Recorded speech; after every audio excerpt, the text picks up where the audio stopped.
Le Carré rond, saison 8, épisode 13, en cette belle journée d'automne du 22 août. On a beaucoup de choses pour vous ce soir et je vais en profiter en ouverture pour le dire aux gens qui sont là. On vous invite aussi, évidemment, à vous joindre à nous parce que le Tiki Show a déménagé, donc ça va être à 21h30, donc tout de suite après le Carré rond. Moi, je pars à la course, je fais le montage, je donne les sons au patron. Et après ça, je reviens. Donc, il vous reste un peu de place dans votre soirée, on vous invite à vous joindre à nous. Mon G-Central, comment vas-tu, mon cher? Toi, là, tu m'as parlé hors micro, tu dois être tout trempe, tu dois être tout excité parce que tu as vu un bon match de Castagnoli hier. Dans la mesure où j'ai vu un match de lutte solide entre Castagnoli et Okada hier à AEW Dynamite, ils sont allés à la limite des 20 minutes, ça a été un draw. C'est sûr qu'il va y avoir une suite à ça. De mettre ces deux gars-là dans le ring à Dynamite, c'était un show stealer d'avance. C'était un excellent combat. Si vous ne l'avez pas vu, je vous conseille de le voir. Ça s'est dit, Martin, je vais bien. J'espère que tu vas bien aussi, puis que Steve aussi va bien. Écoute, je m'en allais, je vole un punch parce que je voulais saluer le 25e meilleur lutteur du Québec selon divertissementsportif.québec. Comment ça va, mon cher Steve Ace? Ça va bien, ça va vraiment bien. Il se passe certaines choses dans ma vie présentement, les boys. Là. Bon, je vais vous le conter. La puberté? Ouais. Non, moi, j'ai une ado qui a commencé le cégep. Donc, on dirait que je revis, moi, mes rentrées scolaires en même temps qu'elle. Je trouve ça vraiment cool. Puis, en plus... avec tout ça, elle est en train de faire une formation au centre d'entraînement de la IWS. Donc, encore mardi, je suis allé au centre d'entraînement un peu, voir comment ça allait, puis tout le kit. Puis sinon, côté lutte professionnelle, j'ai vécu quelque chose de vraiment le fun vendredi dernier. J'ai lutté chez nous à Valleyfield, en plein cœur d'un parc, un spectacle organisé par l'offre culturelle de la ville de Salaberry de Valleyfield. Puis le plus drôle, c'est que habituellement, ce qui nous expliquaient les gens de la ville qui étaient sur place, les vendredis, ils appellent ça les vendredis loufoques, il y a environ 200-225 personnes. Il y en avait 800. Ça doit être une des belles gates que tu as faites sans part TNA, là. Dans ton été, là, 800 personnes, tu dois pas avoir ça tous les vendredis puis samedi. Non, vraiment pas. C'était vraiment le fun. Je faisais le combat principal avec Sean Richard. Puis, une des raisons pourquoi que vous devriez vous abonner au Patreon du Coréron, ce match-là, il est dans Rib Room. Tu parles d'une affaire, toi. Hey, les gars, il y a tellement d'affaires cette semaine parce qu'on a des... Steve, je vais vous donner un peu le pacing du show là, pour vous inciter à rester avec nous toute la soirée. On va évidemment faire les actualités lutte tout de suite après ceci. On a, chose promise, chose due, 2 affaires. Un, top 5 tag team. On l'a déjà fait. Je me souviens plus si c'était avec vous autres ou si c'était avec Toto dans le temps, mais c'est pas grave. On le refait parce que on vieillit, puis on a vu d'autres affaires, puis ça se peut que l'ordre change, puis ainsi de suite. On va avoir une chronique, évidemment. J'ai vendu à la mèche un peu tantôt. Steve va nous parler d'un palmarès qui est sorti au sujet dans plusieurs catégories québécoises, donc manager, lutteuse féminine, lutteur masculin, tag team et tout ça. On va faire un petit tour d'horizon sur la carte d'All-In, évidemment, et à la demande générale, le retour de Scrapamania. Écoute, JC, c'est un Scrapamania à thématique d'un Hall of Famer de la WWE, chers amis, c'est-à-dire de l'anode Pmurt, ou plus communément appelé Donald Trump. Et c'est absolument fantastique. Ça va être juste un peu avant les 2 tunes. Les 2 tunes qui vont être avec une thématique qui va être tout à fait de circonstance. Alors, si vous êtes prêts, chers amis, on passe ça avec les actualités lutte. Je commence parce que c'est sorti un matin, puis c'est sorti un peu plus tard, un peu partout. Puis la raison pourquoi je commence par lui, c'est parce que JC, tu te rappelles, quand on est allé à Slammiversary, c'est le gars qui est venu réchauffer le monde qui attendait pour rentrer. Rich Swann, qui a été suspendu par la TNA, c'est la chronique judiciaire en quelque sorte, parce que, longue histoire courte, il était sa brosse. Il a rentré de force d'un appartement parce qu'il pensait que c'était le sien.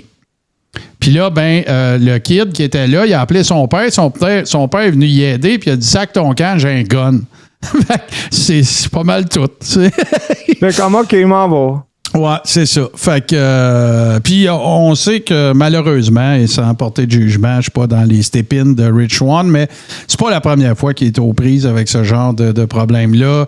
Il y avait eu aussi toujours lorsqu'il était à WWE. Je me demande même s'il n'était pas champion au 5 dans le temps, où ça faisait pas longtemps qu'il l'était plus. Il l'a été. Ouais, mais je sais pas. De toute façon, c'est pas important pour l'histoire. Mais il y avait eu des problèmes aussi là, associés un petit peu à ses habitudes de vie, puis avec sa conjointe de l'époque, puis tout ça. Fait que la bonne nouvelle, c'est qu'il n'y a personne de blessé. Il n'est pas arrivé d'incident fâcheux, outre cette petite aventure très plate. Puis là, vous ne verrez pas Rich Swann à la TNA. Et puis Rich Swann, qui faisait partie, évidemment, de la faction, j'oublie le nom, là, dans laquelle on retrouve. C'était-tu avec la gang à Moose ou avec j'ai un blanc, là? Puis là, il accompagnait, c'est pas Moose, là, il était. Voyons, c'est pas dans le match de.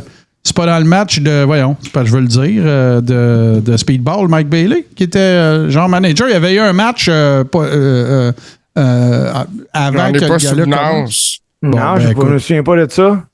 Bon, en tout cas, moi, je me rappelle qu'il accompagnait quelqu'un. Il y a peut-être quelqu'un qui va nous le dire dans le chat, mais bon, donc, voilà. Fait que. Bonne chance à Rich Swann, puis tant mieux s'il n'y a pas eu d'autres dommages. Hey Steve, vas-y donc, là, shoot-nous donc une nouvelle ou deux, toi là. Il y a l'Undertaker, les gars, qui a fait une déclaration. Non, c'est pas vrai, je veux pas commencer de même. Je veux commencer par... on a eu un décès, les boys, cette semaine encore. Le deuxième Wild Samoan qui est décédé. Ouais. À 2 mois d'intervalle quand même, hein, c'est pété. Là. Puis, c'est vraiment pété, qui est décédé. Un beau clin d'œil de la WWE lundi, justement, pour parler... attends, c'est Sika là, qui est décédé. Moi, je les mail tout le temps. Là. Non, je pense que c'est Afa qui est décédé. Afa, OK. Sika est décédé en juin. Ouais, c'est ça. 2 mois pas tout à fait 2 mois de différence, les deux. Ouais, puis c'est ça. Là, deuxièmement... Hey, mais attends, là, je veux pas te couper, mais si vous avez la chance, allez sur le network ou allez sur YouTube, puis regardez Afa et Sika, regardez-les travailler. Vous allez voir, vous allez tellement voir Rikishi, vous allez tellement... Tu sais, c'est capable. Moi, c'est ça que j'ai fait, j'ai écouté Raw, puis après ça, je suis allé voir des clips de matchs qu'ils ont eu. Puis, tu sais, c'est tellement... tu sais, ça se résume pas à dire que c'est un bon tag team. Là, ça a été des bons ambassadeurs. Ça a été des gars qui ont eu une école aussi.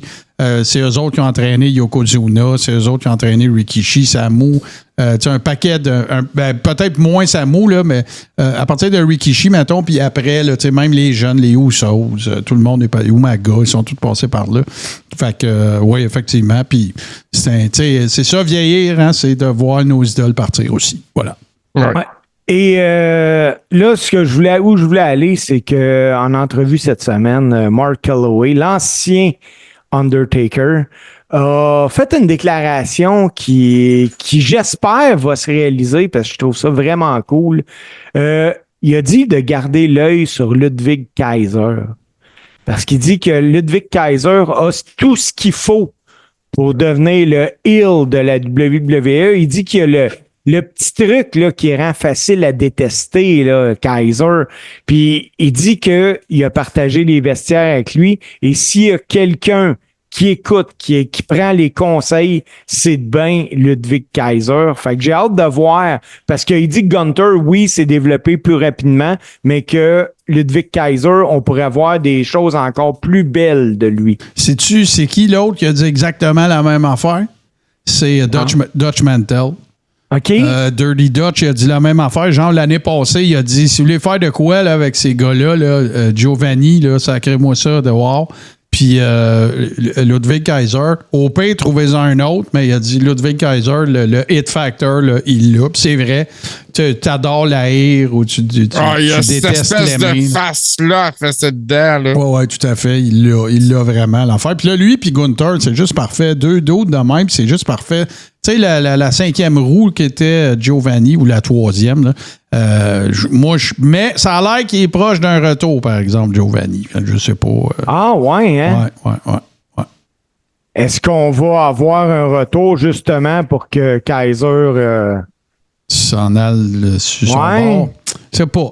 Parce que, tu sais, c'est sûr que si tu peux pas virer Gunther face, puis tu peux pas virer Kaiser face. Non.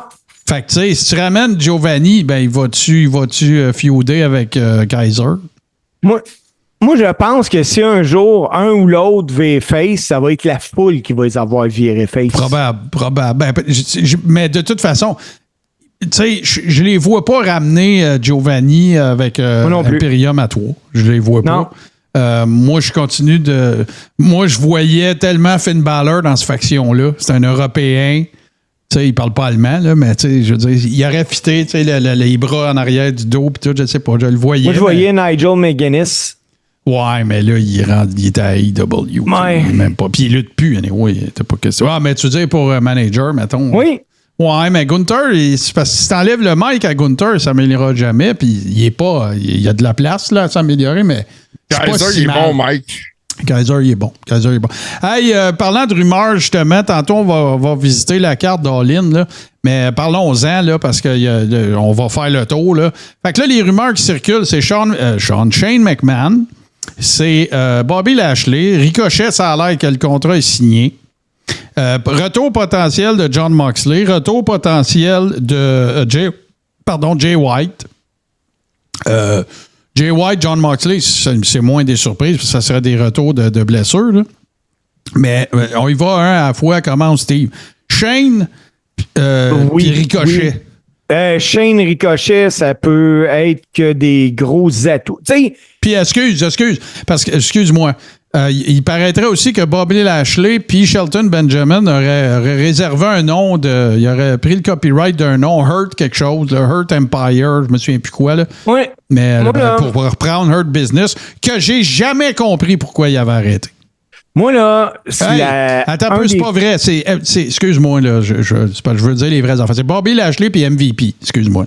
OK. Voilà. Moi, un des points, là, les gars, là, que... Moi, je suis Bobby Lashley, je suis Jon Moxley, je suis Ricochet, whatever, nomme-les toutes, là. Et je suis un petit peu off. Puis je vais expliquer pourquoi. Dès que Shane McMahon va rentrer, là, c'est de ça que tout le monde va parler. C'est certain. C'est clair. Tu peux être le Jon Moxley, là, le plus keto au monde, man, qui va faire un match 7 étoiles et le monde va parler de Shane McMahon. Ouais, ben, c'est parce que la culture du lundi aussi, elle n'existe pas à AEW. Ça n'existe pas le Dynamite d'après All-In, là. Non. Parce que c'est pas le lendemain. T'as tout compris. Puis la AEW, là, on dirait ce qu'on veut, là. L'année passée, 72 265 spectateurs. Cette année, il n'y a pas encore 50 000 billets de vendus. Ouais. Si tu ramènes Shane McMahon, tu vas t'en sortir parce que le monde ne parleront pas que tu as 25 000 de moins de personnes. Je pense que Tony Khan, là, il s'est mis lui-même dans un shoot parce que quand ça a commencé à sortir puis qu'il a avoué qu'il y avait parlé, comment tu vas arriver à All-In puis pas l'avoir? Ah non, c'est ça. Tu sais, fait qu'au pire, ferme ta gueule, mais par contre, il n'y aurait rien qui aurait empêché Tony Khan aussi de dire « Viens faire all-in, je te donne 500 000, tu t'en tournes chez vous après. » Tu comprends? Tu sais, je veux dire, tu peux pas l'avoir. Avec tout le hype qu'il y a eu, puis toutes les rumeurs qu'il y a eu, puis toutes les dirt sheets en ont parlé, tu peux pas l'avoir. Ricochet, ben moi puis toi, on a dit la même affaire. Ricochet va être moins bien booké à AEW que Samantha Irvin. Fait que, on va avoir un Ricochet. Elle est garantie d'être à TV à tous les Raw, à tous les semaines, puis après sur Netflix à partir de janvier. Elle est dans 2K24. 24, c'est ça. Tandis que Ricochet, sans vouloir être méchant, tu sais, tu vas avoir des matchs Ricochet contre Will Ospreay, tu vas avoir Okada contre Ricochet, mais dans 6 mois, les gars, il va être mal booké puis on le verra même pas à TV. Ben, c'est parce que, regarde bien, si Ricochet y arrive puis que la première affaire qui se passe, c'est qu'ils le mettent dans un programme avec Will Ospreay, là, je vais te dire exactement. Tu as raison. Parce que là, tu jumpes le gun en partant, tu brûles tout. Là. Mais si tu slow burn Ricochet puis Will Ospreay, peut-être. Mais si t'arrives... AEW ne connaissent rien en slow burn, Martin. Regarde, Ricochet, il arrive, mettons, là, puis qu'il soit impliqué ou pas là, dans le match Will Ospreay contre MJF. Là, Ricochet, là, si mercredi à Dynamite ou à Collision samedi, il y a un... Tu sais, regarde, cas classique. Ricochet coupe une promo mercredi, Will Ospreay sort, ça s'accroche un peu, puis qu'il présente ça samedi à Collision. Moi, je give up sur la AEW. Je veux dire, t'as 3 mois de stock là-dedans. Là. Tu peux parler des... C'est un money match de pay-per-view, ça. C'est ça. Mais s'ils font ça à TV... Hey, parce que là on va jumper un peu. Là, on reviendra à Lashley puis Shane McMahon.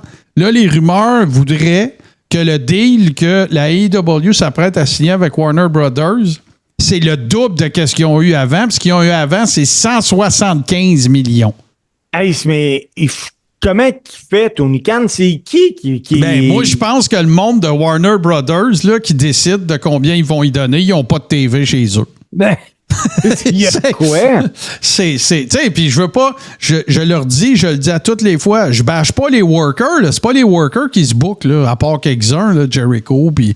Mais tu sais, c'est pas la faute des workers, là. Les workers, eux autres, ils vont là, ils ont un horaire allégé, ils font du cash, puis ça, c'est, tu sais, là, il y a all-in en fin de semaine, il va y avoir une 50, 60 de 1000 personnes. C'est pas les workers, là. Mais je ne comprends pas. Je comprends pas la mathématique. D'après moi, c'est Scott Steiner qui a calculé ça. Ben, avez-vous écouté Jim Cornette à propos de la AEW, comment il est trop épais? Ben, moi, là, ça fait un bout que j'ai pas écouté Corny, mais ça fait longtemps que Cornette la même affaire, là. Non, mais il a donné un bel exemple quand il a parlé que là, All In, c'était dans un gros stade l'année prochaine aux États-Unis. Il dit, ils vont sûrement se planter, puis tout. Puis il dit, la preuve, là, il dit qu'il sait qu'il attire pas. Il dit, lui-même, il y a un stade à Jacksonville, avec l'équipe à son père. Puis il dit, il fait même pas ça chez eux parce qu'il sait qu'il ne remplira pas son maudit stade. En fait, là, je suis d'accord avec lui, sauf que en même temps, il y a peut-être les dates puis tout, je ne sais pas, là, malgré que la NFL, il n'y en a pas, mais whatever. Moi, il donné le bénéfice du doute là-dessus. Sauf que, par contre, tu vas être d'accord avec moi, je pense, puis JC aussi, qu'il y a une maudite différence entre pas remplir Wembley, qui n'est pas sur ton continent, qui n'est pas dans ta cour, puis livrer une performance à billetterie de marde au Texas. Là. Ah, c'est clair. C'est différent, là. T'sais, ils peuvent pas se tromper, là. S'ils se plantent à Arlington, ça va mal aller après. Ben, ça ira pas mal, JC. Il va se présenter là avec un contrat de 350 millions, contrat de TV dans les poches. Moi, je comprends pas. Il a perdu le gars qui faisait faire des gros ratings en CM Punk.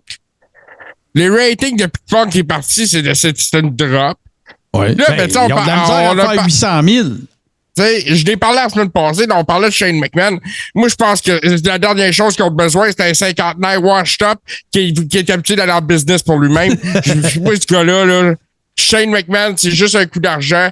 Puis Tony Khan, ben c'est ça. Il faut qu'il apprenne à fermer sa gueule sur les réseaux sociaux. Ben, moi, je continue de dire qu'un des problèmes majeurs, outre le booking, c'est que Tony Khan, il se met toujours en avant, puis ça devrait être ses workers qui se mettent en avant. T'sais.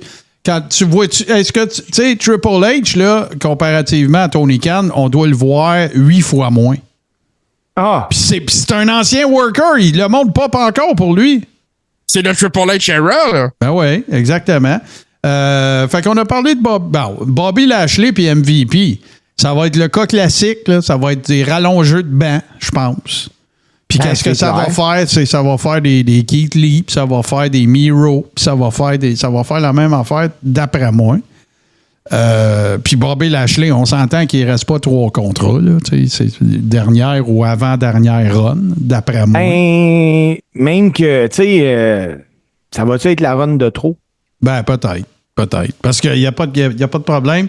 Son keto, lui, il va très, très, très bien. Hey, ouais, fais-tu du keto? Je pense que oui. Hey, une nouvelle absolument fantastique. Moi, je suis super content parce que j'adore ce gars-là. Morrow is back avec. On mélange les histoires parce que Scott D'Amore a annoncé qu'il redémarrait à Maple Leaf Wrestling. Qu'il y avait des événements qui s'en venaient en octobre avec des workers d'un peu partout, TNA, choses. Workers du Québec, possiblement. Oui, sûrement. Puis là, ça a été annoncé. En fait, c'est Mauro Ranallo qui l'a annoncé lui-même à Chris Van Vliet qu'il allait être commentateur pour Maple Leaf Wrestling. C'est une excellente nouvelle. Scott sort le chéquier parce que moi, je te dis que si Triple H est en charge puis que JBL n'est pas trop impliqué dans grand-chose, je ne vois pas comment il ne pourrait pas ramener. Il me fait juste imaginer 2 minutes, là, Morrow à NXT qui reviendrait, là, la grande porte puis tout. Là. Hey, ça fait exploser le setup. Ah, c'est tout un roof, là. Ce gars-là était apprécié, puis les raisons qui ont fait qu'ils ont quitté sont épouvantables. Ouais. Puis je suis content qu'ils reviennent avec le produit de Scott D'Amore. Ça va donner de la vie à Maple Leaf Wrestling. Tout à fait. Un autre gars dont on a parlé la semaine passée, là c'est la petite game des Dirt Sheets. Ricky Starks n'a pas lutté depuis mars. C'est un worker, c'est un excellent worker. C'est un gars qui n'a même pas eu l'air fou dans une Mike War avec MJF dans le ring. Fait que là, les Dirt Sheets se faisaient aller. Suite à ça, Tony Khan, récemment, là, dans les dernières heures / jours, a dit non, Ricky Starks est sous contrat. La rumeur voulait que Ricky Starks acceptait pas les bookings qui lui étaient offerts parce qu'il suggérait de le ramener face, puis lui, il veut continuer d'être heel. Fait que là, on le sait pas. On le sait pas qu'est-ce qui se passe. Est-ce qu'il est en route vers NXT? Est-ce qu'il est vraiment sous contrat? Est-ce qu'il va écouler la balance de son contrat puis réchauffer le banc à AEW? Est-ce qu'il était blessé? As-tu besoin de ce temps-là? On le sait pas. Par contre, il y a une affaire qui est sûre. Tu sais, moi, je vois très bien Ricky Starks dans le mix d'NXT avec des Trick Williams, avec des Ethan Page, avec des Joe Hendry. Fait que moi, j'aimerais vraiment ça le voir. Puis je suis content parce que j'ai collé à la shot il y a un an et demi. Jade Cargill puis Ricky Starks s'en vont à WWE. Fait que j'aimerais ça. Mes prédictions, ils vont quand même bien. J'ai quand même toujours bien, je vais me vanter de ça une dernière fois. J'ai quand même toujours bien prédit que Earl Hebner était pour sortir du locker à Slammiversary. Ça, j'ai des témoins. Fait que ça, je suis pas mal fier de moi. Mais je sais pas, on verra la suite des choses. Continuez-moi ça, les boys, il y en a. Hey, moi, les boys, il y en a une nouvelle, là, puis on peut pas passer ça sous silence, puis ça me fait capoter. J'ai hâte de voir où est-ce qu'on s'en va, mais là, on s'en va direction main event de NXT No Mercy pour Joe Hendry. Ouais, Joe Hendry contre Ethan Page, sous-entendant, évidemment, là, que rien change, mais écoute, fait que là, t'as un gars, là, ceux qui sont un gars d'NXT qui pourrait, de TNA qui pourrait être champion NXT. Ouais, mais puis au-delà, tu sais, oui. Puis parallèlement à ça, NXT, les main eventers en ce moment sont un gars de TNA et un ancien de la AEW. Oui. Ça se peut-tu que Ethan Page était juste mal booké? C'est possible, ça? Moi, je pense que oui. Comme tous les gars qui passent par la AEW. Moi, je veux juste rectifier quelque chose parce que j'ai frisé il n'y a pas longtemps quand j'ai écouté un podcast québécois. Mais je vais même le dire, c'était à la semaine prochaine, si Dieu le veut, c'est le podcast de Marc Blondin, un excellent podcast, c'est pour les gens qui veulent l'écouter. Puis, il y avait un invité qui était Bertrand Hébert, puis je veux rien enlever à Bertrand. Mais Bertrand, il a dit que lui, NXT, ça ne l'intéressait pas parce que il aimait pas pas de dépenser, mais perdre du temps à regarder du monde apprendre à lutter. Moi, je trouve que NXT, présentement, le monde qui sont là, ils savent lutter. Là. Je suis désolé. Regarde, moi, je vais te préciser ce que je pense. Je suis totalement en désaccord avec lui. Par contre, je dirais qu'il y a un match par semaine que c'est pour donner du TV time à du monde. Puis moi, je trouve que c'est correct. C'est pas si cher payé que ça, là. Ouais, parce que si je regarde ça, Jay Van Evans, il sait lutter. Ben non, mais il n'y a personne qui ne sait pas lutter. Là, non, mais c'est ça. On a quand même, ils ont un roster intéressant, puis tes combats, solide, là. Ouais. Moi, il faut que je me remette à jour sur NXT. Là, je suis vraiment moi, les boys, là, tu prends, je sais pas, moi, Pierre, la centre Pierre Charbonneau, c'est Jean-Claude Malépart, je pense, sur Ontario à Montréal, qui rentre un 600-700 personnes. Tu me dis, un house show NXT, ils font une tournée au Québec. Ben, t'as boire. Moi, la seconde, je le sais, mon billet est acheté, là. Ben oui. Écoute, moi, présentement, là. Ben, écoute, OK, parfait. Fait que le Rocket de Laval, on ferme ça? Ouais. Tu sais, je comprends là, qu'il n'est pas en train de dire, vous autres, il n'est pas en train de dire au monde, écoutez-le pas. Là. Je comprends qu'il parle de lui. Mais, tu sais, moi ça fait partie des affaires qui me font triper de voir le pop que Trick Williams y a à SmackDown quand il fait un crossover de temps en temps. Carmelo Hayes, j'ai le sentiment de connaître ce gars-là depuis longtemps. Braun Breaker aussi, même si Steve le déteste. Fait que tu sais, non, moi, je suis pas d'accord avec Bertrand Hébert. Je respecte Bertrand Hébert, mais je suis pas d'accord avec lui. Puis là, ben, moi, je trouve ça capoté ce qui se passe avec Joe Hendry, parce que là, c'est spécial en de tous les bords. Ouais.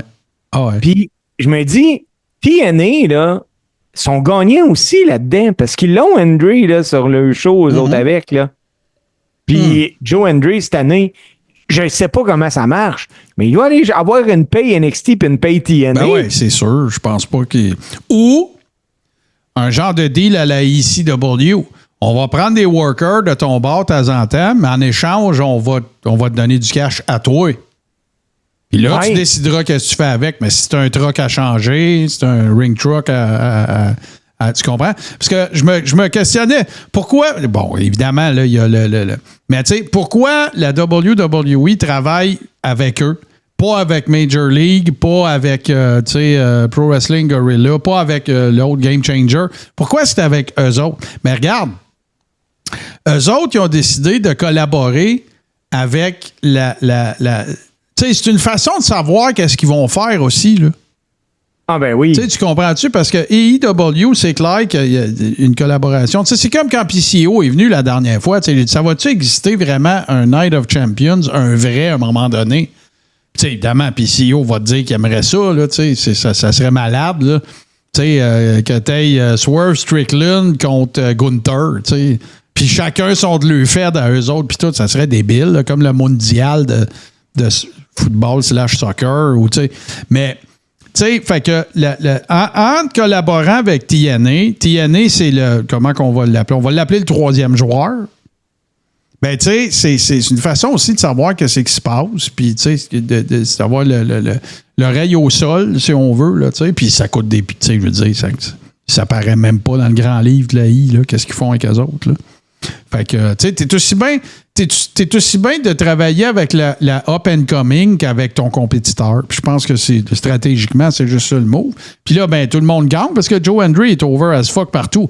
Les pizzerias qui mettent des pancartes sur le bord du chemin, We believe in pizza, just like we believe in Joe Hendry. Tu sais, il s'est rendu que du cosplay de Joe Hendry, c'est un phénomène. Ah, tout à fait. En ce moment, il est viral, il est partout. Puis, comme il l'a dit dans sa promo avec Ethan Page, Shawn Michaels believe in Joe Hendry. Ben, c'est ça. Fait que, tu sais, tout le monde est pas mal gagnant. Puis là, bon, on verra. Puis une petite dernière, moi, de mon bord, je l'ai vu passer tantôt. Mandy Rose, qui est de retour dans un ring de lutte. Je ne sais pas si c'est parce que les fans, il va moins bien, mais en tout cas, est-ce qu'il y aurait probabilité, possible? Parce que, rappelle-toi, là, OnlyFans, Twitch, toutes ces affaires-là, tu sais, Zelina Vega s'était fait dire par l'ancien régime de la WWE, si tu veux continuer à streamer, tu seras plus sur le roster, puis toute l'équipe, c'est fini, ça, ce temps-là. Là. Tu sais, les gens, les workers, hommes et femmes, ont le droit d'avoir des projets parallèles, puis, tu sais, des affaires comme ça. Fait que, je ne sais pas si elle se rapproche de quelque chose qui ressemblerait à un retour dans le ring. Quand tu parles de workers qui se sont refaits, là, elle, là, est dans la conversation au bout, là. Parce que c'était la blonde, tu sais, la fille que Otis, il prenait dans ses bras, puis tout. Elle retournait à NXT, puis elle a été championne, là. Oui, tout à fait. Elle était championne quand elle est partie. Ah ouais, c'est ça. Fait que en tout cas, On verra pour la suite des choses. Tu sais, le fameux événement là, où est-ce qu'il y avait des signatures, là, ça se passait à New York, tout le monde était là, tu sais, Hogan était là, tout ça. Je sais pas si vous avez vu des images, ils en ont montré quelques-unes à Raw. Hey, avez-vous vu le nombre de personnalités qui ont rien à voir avec la lutte à qui ils ont donné des ceintures? C'est incroyable. Ah, ils doivent en avoir donné 150. C'est capoté. Le Carrera n'était pas invité, mais bon, bien sûr. Non. Ah, c'est juste qu'on pouvait pas y aller. Ouais, c'est vrai, ça donnait pas. Tu viens de me rappeler. J'avais on est occupé, les gars, on est occupé. Ah ouais, c'est ça. Fait que. Hey, je n'ai une nouvelle, moi. Vas-y, chaud. Ben écoute, le plus grand de tous les temps, John Cena, confirme qu'il a signé une prolongation de contrat. Donc, je l'ai échappé, celle-là. Mais c'est ça, une prolongation de contrat qui va l'amener jusqu'en 2026, fort probablement avec la WWE. On s'en va naturellement sur le Farewell Tour qui devrait commencer bientôt. Mais là, pourquoi tu dis le plus grand de tous les temps? Ben oui, parce que la c'est WWE le considère comme ça. Ben, c'est que c'est je pense que c'est lui le champion WWE le plus titré, hein? C'est bien ça? Ouais, c'est pas. Ben, il est à 16 comme Flair. Ouais, mais Flair, il n'a pas tout gagné, c'est ça. Il n'a pas tout gagné. Ouais, tandis que Flair, 16-time World Champion, ben, il y a tout là-dedans. Il y a la I, il y a la NWA, il y a tout, là. C'est ça. Puis en fait, si on veut être honnête, le chiffre qui revient le plus souvent, c'est pas 16, c'est 21. Ouais. Fait que là, je ferai pas la liste, là, puis tout, vous irez sur whatever, c'est quoi déjà? Pas Cage Side, mais... il y a Cage Match. Cage Match, c'est ça que je cherchais. Mais, fait que ça serait 21. Mais écoute, là, tu sais, je veux dire, je pense pas que Samu, nécessairement, dans son CV, tu sais, ils mettent qu'il était champion à lutte internationale, là, tu sais, fait que, tu sais, il y a des titres régionaux là-dedans qui appelaient des ceintures de champion du monde. C'est champion du monde de Philadelphie, mettons. Il y a des affaires de même, mais bon. D'ailleurs, il me semble que ça fait un bout qu'on l'a pas vu, Nature Boy, depuis ses niaiseries à Pizzeria, là, je suis plus trop en Floride ou à Tampa, là. On dirait qu'il reste tranquille pas mal. Un autre qui est resté tranquille, c'est Vince Russo, qui, lui, est convaincu que l'arrivée de Shane McMahon potentiel à AEW, c'est parce que Shane et Vince veulent acheter la AEW. Vince Russo m'a diverti beaucoup, mais... Là, Vince Russo, il y a de quoi qu'il n'a pas compris, là. Bon. Quand tu as une grosse transaction de même, puis Martin, tu vas être d'accord avec ce que je vais dire, c'est clair, là, que avant d'acheter Endeavor, a eu une entente que Vince McMahon ne peut être associé pour un nombre d'années incroyable à toute promotion de lutte. Il ne peut partir de rien. Puis, une clause de non-compétition. Là, c'est ça. C'est sûr qu'il y a eu ça. Puis que c'est pas juste un an, là, les gars. Là. Mais non, mais de toute façon, là, tu sais, OK, là, je comprends. Là, Steve, t'as raison. T'as 100% raison. Mais à part qu'il aime ça, là, pourquoi que Vince McMahon achèterait une compagnie de lutte, là? T'sais, il doit valoir 1,8 milliard. Là, il a 78 ans. Ouais. Puis là, l'autre affaire, on vous a parlé des rumeurs à l'effet qu'il allait pas super bien. Ça a l'air que c'est tout de la bullshit. Le générique Jack Hammer va très, très bien. Puis, écoute, la moustache, le bandana, puis il parle là. Puis Vince McMahon, demain, là, tu sais, ça, c'est important, là. Achète la AEW, supposons, là. Ouais. Moi, je peux vous garantir que tous les partenaires financiers, tous les sponsors s'en vont.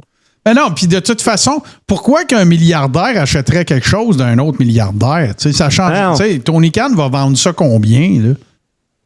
Tu sais? Ah, un prix de fou. Ben, c'est ça, tu sais. Fait que ça serait même pas un bon deal. Fait que, whatever, regarde. C'est c'est un délire de Vince Russo, là, carrément. Ben ouais, puis ça fait des clics. Puis regarde, c'est pas plus compliqué que ça. Hey, ça va faire le tour, les garçons.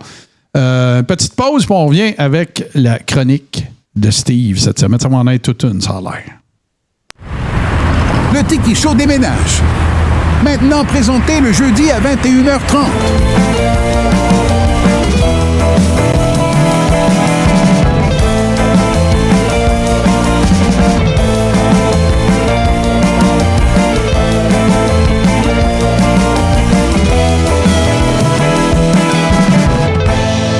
Retrouvez-nous sur Touski TV. When's the last time somebody said, hey, did you see the sports entertainment matches on TV last night? It's fucking wrestling. Steve, parle-nous de ce palmarès qui fait jaser. Oui, ben c'est qu'en début de semaine là, a été publié le classement des meilleurs lutteurs indie du Québec par le site Internet Divertissement Sportif Québec. En fait, là, c'est le deuxième classement du genre à sortir cette année parce qu'en février, rappelez-vous, Pat Laprade a sorti le sien. Mm-hmm. Mais si celui de Pat, c'est le résultat d'une compilation de votes dont les membres votants sont anonymes, c'est un comité. Celui de Divertissement Sportif Québec, c'est le fruit d'un seul individu, soit Jonathan Deroy, un passionné de lutte professionnelle qui a vu plus d'une centaine de galas de lutte en un an, de 20 promotions différentes. Donc, depuis mai 2023, là, un an, ce gars-là, toutes les fins de semaine, des fois même le jeudi, le dimanche soir, il est dans une salle, puis il regarde de la lutte. Puis, pour dire vrai, là, j'ai lutté un peu partout là, dans la dernière année, puis j'ai constaté moi-même sa présence dans des galas de lutte. Là. Puis le gars va même voir des spectacles de lutte à l'école de la IWS. Là. Ceux qui sont organisés là, pour donner la chance aux élèves de se familiariser avec la foule, de lutter devant leur famille ou whatever. J'étais là, je l'ai vu, il était là. Il va là. Je vais te lire le disclaimer, OK? Tout comme dans le Pro Wrestling Illustrated, il n'y a aucune justification. Le seul et unique critère à quel point l'amateur de lutte qu'est Jonathan Divertissement a été diverti. C'est donc 0% objectif et totalement injuste. N'hésitez pas à critiquer les positionnements douteux et les omissions scandaleuses. Ça sert à ça, les réseaux sociaux. Voilà. C'est ça sa prémisse de base, c'est que c'est sa liste à lui, puis c'est basé sur ce que lui a vu, pas sur ce qu'il s'est fait dire que les gens ont vu. Ben, c'est ça. Puis effectivement, là, il y a certains lutteurs qui se retrouvent pas dans le classement puis qui devraient y être, mais je respecte tellement ce point-là qui dit que c'est ce que lui a vu. Puis tu sais, tu peux pas mettre un worker que t'as pas vu sur ta liste. Non. Écoute, attends, à moins que tu as 20 personnes qui votent, puis que là, il y en a qui l'ont vu, il y en a qui l'ont pas vu. Tu sais, je vais donner un exemple bien simple. Là. C'est impossible de noter ce que tu connais pas. Si jamais, là, si quelqu'un a jamais mangé de sushi, là, il peut pas dire que c'est dégueulasse des sushis. Là. Il sait pas. C'est pas impossible, mais tu devrais pas. C'est ça. Tu sais, puis également, les gars, la lutte professionnelle, ça sert à quoi? Ben, ça sert à divertir les gens. Tout à fait. Donc, quand Jonathan Deroy dit que le seul et unique critère qu'il a tenu en compte, c'est à quel point les lutteurs l'ont diverti, il n'a pas tort. Ben, c'est sa liste. Fait qu'il a bien le droit de faire ce qu'il veut. Puis nous autres, ben, on l'a ramassé au vol, la liste, puis on va en parler. Oui, parce que c'est beau être la perfection dans un ring, représenter les stéréotypes de ce que devrait avoir l'air un lutteur, mais d'un autre côté, si le gars il est plate à voir dans un ring, il est plate. Tu sais, on se le cachera pas. Donc, moi, son classement, les gars, je vais le faire en vitesse un peu, mais il y a certains noms que je vais m'attarder. Le top 20 des équipes, 20e position Next Level, 19e les Machos, 18e Rock'n'Roll, 17e Elevation, 16e les Gros Monsieur. C'est vrai que c'est des Gros Monsieur. C'est solide, ça. Ouais, vraiment. J'adore le nom, pas de niaisage, les Gros Monsieur. Ouais. Puis c'est pas de la fausse publicité, plutôt sur moi. En 15e position, Monkey Family, c'est possiblement l'équipe qui a lutté le plus au Québec dans la dernière année. Ils ont vraiment lutté partout. JC, tu les as vus à plusieurs reprises également. Dans plusieurs promotions différentes. Puis, écoute, ils sont toujours là. Les autres aussi, ils sont tout le temps là. 14e, le Bal des Monstres. 13e, Chocolate City. 12e, Better Enemy. 11e, Casanova Production. Giordano, justement, de Casanova Production, il est souvent utilisé, lui, comme extra par la WWF quand ils sont au Canada. Justement, il avait lutté contre Omas à Winnipeg l'année passée. 10e position, Game On. 9e, The Worst. 8e, la délégation de la provocation. 7e, Le changement élite. 6e, l'Union. Ça, c'est à la NSPW. 5e, Rédemption. 4e, Genesis. 3e, les Enfants de cœur, qui est Judas, puis Hawaii JC et moi. Et son nom m'en revient pas. C'est Judas Cassidy, puis... Oh, ça va revenir. lui. Ça va revenir. 2e, les Wonder Boys. Et en première position, Pink Panthers International, qu'on a reçu dans le Coréron l'année passée. C'est très cool. Très cool. Moi, Ils sont très divertissants, d'ailleurs. Oh, j'ai fait de la route justement avec Adam Matthew. Là, puis c'est un des gars les plus drôles que j'ai vu, puis qu'avec un des workers avec qui j'ai eu le plus de fun à travailler. J'imagine que c'est une erreur qu'il y a certains gars qui sont pas là. Tu sais, entre autres, c'est ça. Les lutteuses maintenant, 25e position, McEnrose. 24e, Rose. 23e, Sam Kelly. 22, Missy. 21e, Shikaka.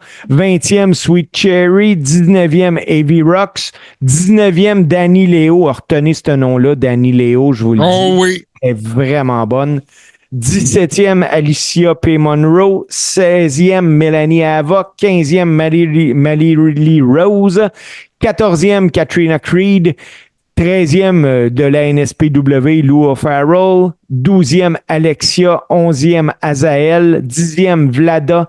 9e, la gagnante de Lutte Academy, Jessica Black. 8e position, Lufisto. 7e position, Black Willow, Eve. 6e, qui est selon moi, là, je vous le dis, s'il y a une fille à passer au Québec, Avon Nathan, Drea Mitchell. Et c'est solide, ça, mon Steve. C'est une prospect. Elle a tout. C'est la Jane Harrison des femmes, là. Elle a tout pour passer. Une belle fille, un look. Tu sais qu'elle est là et qu'elle peut brasser quelqu'un, là. Vraiment. Drea Mitchell, retenez ça. 5e, Sally. 4e, une ancienne qui avait fait le Mae Young à la WWE, Vanessa Craven. 3e, Angie Sky. 2e, Chris Tara. Chris Tara aussi est une fille qui est souvent là, appelée par la WWE. En première position, Casey Diamond. Je pense à ça tantôt aussi. J'imagine que c'est juste parce qu'ils les ont pas vus, parce que dans un top 20 des teams au Québec, le tabarnak de team, c'est sûr qu'il est là. Thomas Dubois est blessé. C'est ça, Thomas Dubois a été blessé une bonne partie de l'année jusqu'à maintenant. Il a fait son retour, je pense, en juillet. Ouais, il a pas lutté. Il l'a juste pas vu, ou en tout cas, il était pas actif à ce moment. Sinon, c'est sûr que le TDT fait partie du décor. Ouais. Et finalement, le top 50 des lutteurs au Québec, 50e position, Michael Stahl. 49e, Superstar, Aaron Robb. Lui, vous l'avez peut-être connu sur le nom de Triple S. Sexy Sonic Steve.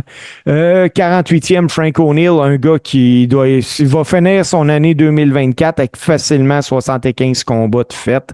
O'Neill lutte 1, 2 fois, 3 fois, des fois par fin de semaine. 47e, Dave La Justice. 46e, Mobster 357, un gars que j'ai travaillé avec à plusieurs reprises cette année. Un phénomène! 45e, Million Dollar Fred. 44e, Frank Evan. 43e, Chase Ironside, qui on a partagé le ring justement, moi puis Chase, à Gatineau dans le Battle Royale, puis qui était à la Battle Royale de la TNA. 42e, Bone Setters. C'est sûrement un des lutteurs les plus imposants au Québec présentement. On parle d'un gros bonhomme de 6 pieds 9, 300 livres. Là. Ce gars-là mériterait d'être plus vu. Ah oui, vraiment. 41e, Marquise Wildcard. 40e, Joe Roy. 39e, Matt Silver. 38e, un gars qui fait son retour, James Le Saint. 37e, le fils à Kevin Martel, Sean Martel, un bon gars, une bonne recrue au Québec. 36e, Gabe Kovik, c'est le gars, le géant, l'ogre, le Shrek du Québec, celui que j'ai monté sur mes épaules puis que JC sautait sur sa chaise. 35e, Rogan. 34e, Scream. 33e, Mitch Thompson. 32e, un lutteur de la JCW que j'ai affronté justement à Jonquière, Barabas. 31e, Raz Mansoon. 30e, un gars qui s'est réinventé, qui s'est pris en main, Fred Romeo Kiss. Ah, c'est incroyable, le retour de Fred. Oui, vraiment. Son histoire vaut la peine d'être racontée. Il faudrait l'inviter maintenant. Oui, 29e position, Degenerate, un gars de la TUW. 28e, Asgard King, G-Roy. 27e, Leon Saver. 26e position, Green Phantom. 25e, Steve Ace. Attends. Moi, je suis juste content que tu aies fini plus haut dans le classement que Green Phantom à cause de ce qu'il t'a fait à TNA. Exactement, c'est le gars qui t'a éliminé. C'est le gars qui m'a éliminé.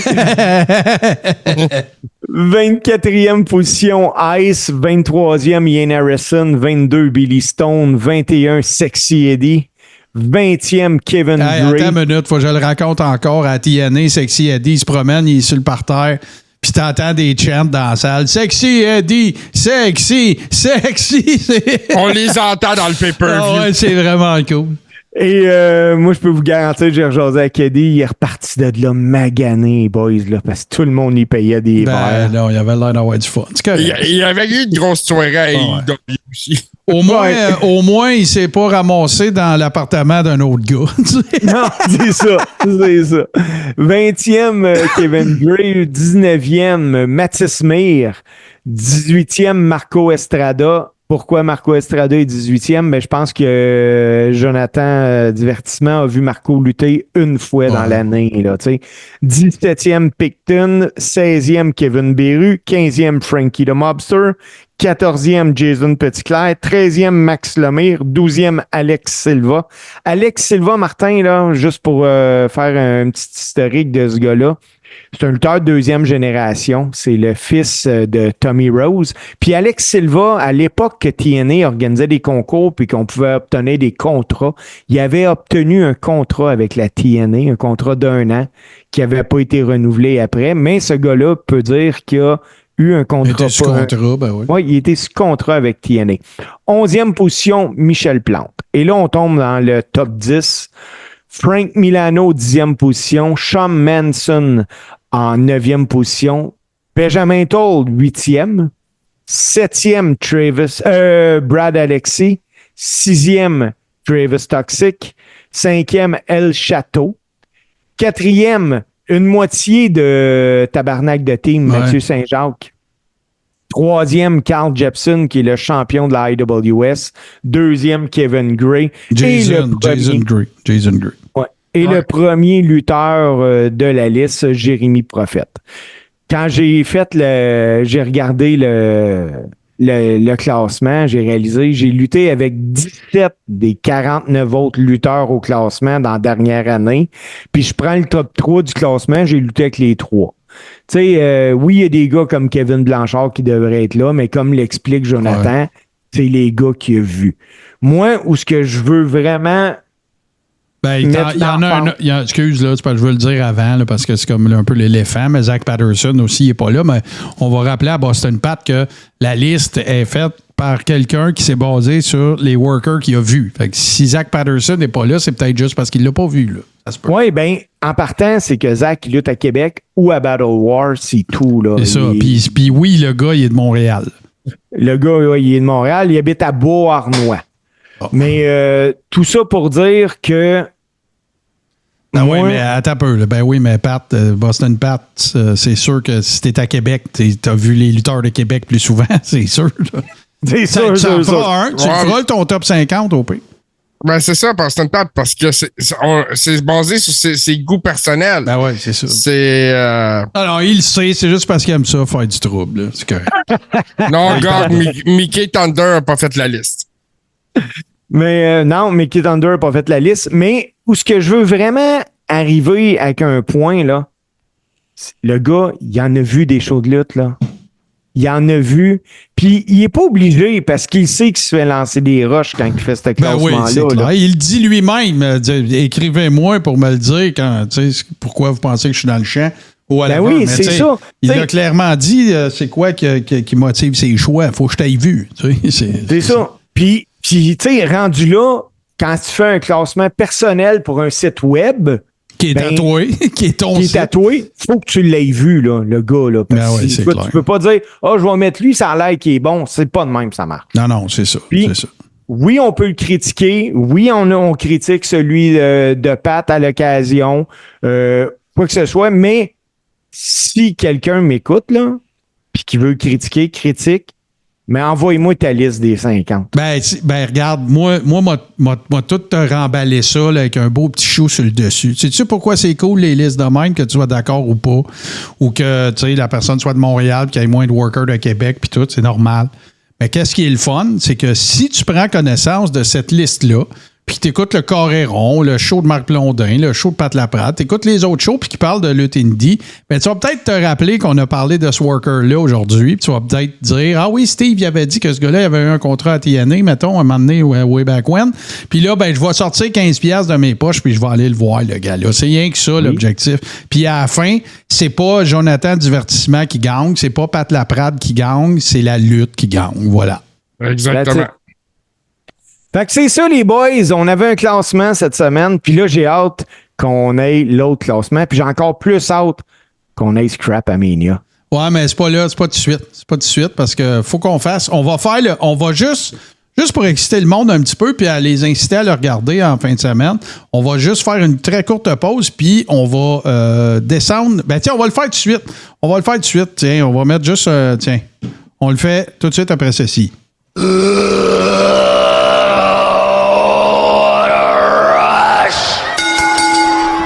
Je vais faire ça bien vite parce qu'il y a pas mal de combats puis il y a plein de monde impliqué. Je vous descends ça, OK?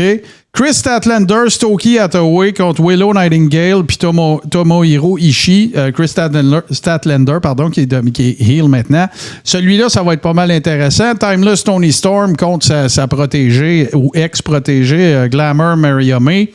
MJF, c'est pas dans l'ordre, hein? MJF contre Will Ospreay.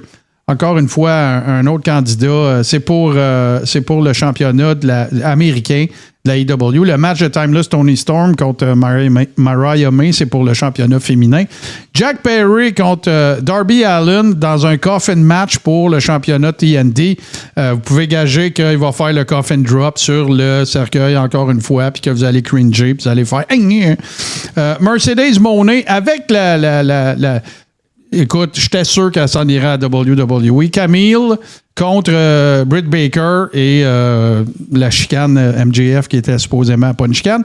Le Casino Gauntlet qui va être une espèce de Royal Rumble Pourquoi? Parce que c'est là qu'on prévoit que toutes les surprises vont se trouver parce que c'est le Casino Gauntlet, c'est un match qui va déterminer d'un aspirant pour le championnat du monde AEW. Fait que, est-ce que c'est là qu'on va voir Bobby Lashley, Shane McMahon, Ricochet?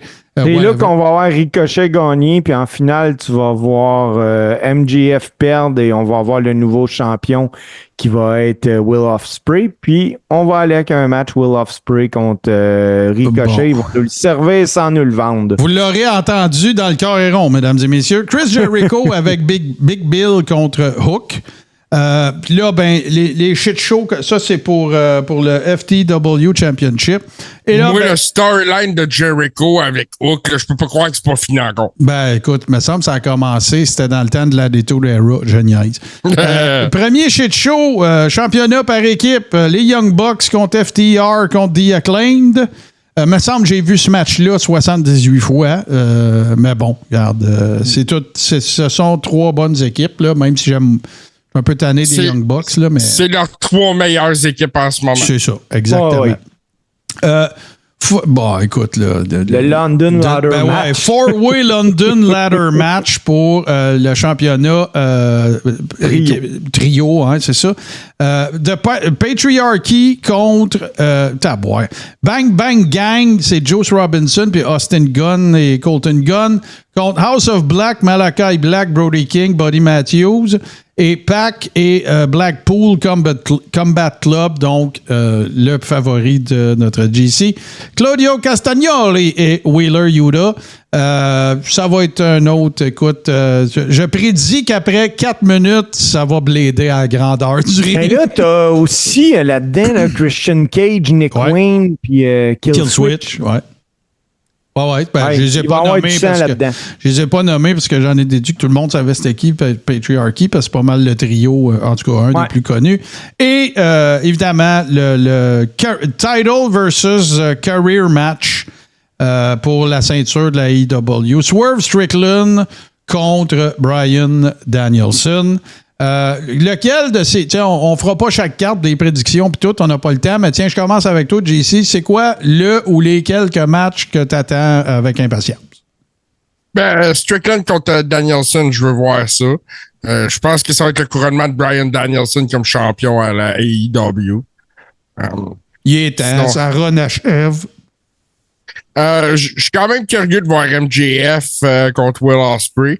Ça va donner quelque chose, ça, j'en suis convaincu. Pour ce qui est du reste, j'ai pas beaucoup de hype pour Mercedes Moné. Ouais. Malheureusement. J'en avais pas avant non plus quand elle s'appelait Sasha Banks. C'est ça le problème. Moi, j'espère que... Ça fait longtemps que je l'ai pas vu, là. Je l'ai vu à AEW quand elle est arrivée et tout, mais j'espère qu'elle bump moins Destroy qu'avant, parce que moi, ça fait longtemps que je dis que j'ai peur qu'elle se ramasse en chaise roulante, mais bon. Mais le Triple Weight Tag Team, je m'attends que ça soit un show stealer. Ah ouais, hein? Bon. Écoute, Steve, c'était-tu pas mal à la même place? Moi, là, ça va être le genre de match que je vais écouter en faisant... Tu sais, si j'avais des chemises à repasser... Ouais, non, mais si j'avais des chemises à repasser, mettons, je le ferais, tu sais. Pour être franc, les gars, je vais décrire ça de même. Je lui souhaite que la game de football soit pas trop bonne, même si c'est une game de pré-saison. Parce que c'est une carte à 10 combats. Moi, là, je sais que ça va finir à 11h30, minuit, cette affaire-là. C'est sûr, ça va être super long. Puis écoute, là-dedans, là, t'as 2 combats, que c'est un triple whip et un autre four-way, là. Puis ça, c'est à part, écoute, Bryan Danielson puis Swerve Strickland, on parle d'un 20 minutes facile. Minimum. 20 minutes, écoute, moi, ils vont dépasser le 30 d'après moi. Ospreay puis MJF, on parle d'un autre 20 minutes. C'est sûr. Là, on va arriver avec le London Ladder Match qui finira plus. Ça va être un long combat, un long gala, mais s'il y a de quoi qui va m'allumer, puis c'est un peu pour ça que je vais l'écouter. Ça va être quoi, surprise? Qui va rentrer? Voilà, tu m'as volé mon punch parce que c'est ça que j'allais dire. Moi, personnellement, mes choix, il y a 4 matchs que je vais regarder plus attentivement. Tony Storm, je l'adore. Puis Maria May, je trouve que c'est une très bonne worker, fait que ça va être intéressant. Je suis intéressé par curiosité morbide à Mercedes Moné contre Britt Baker.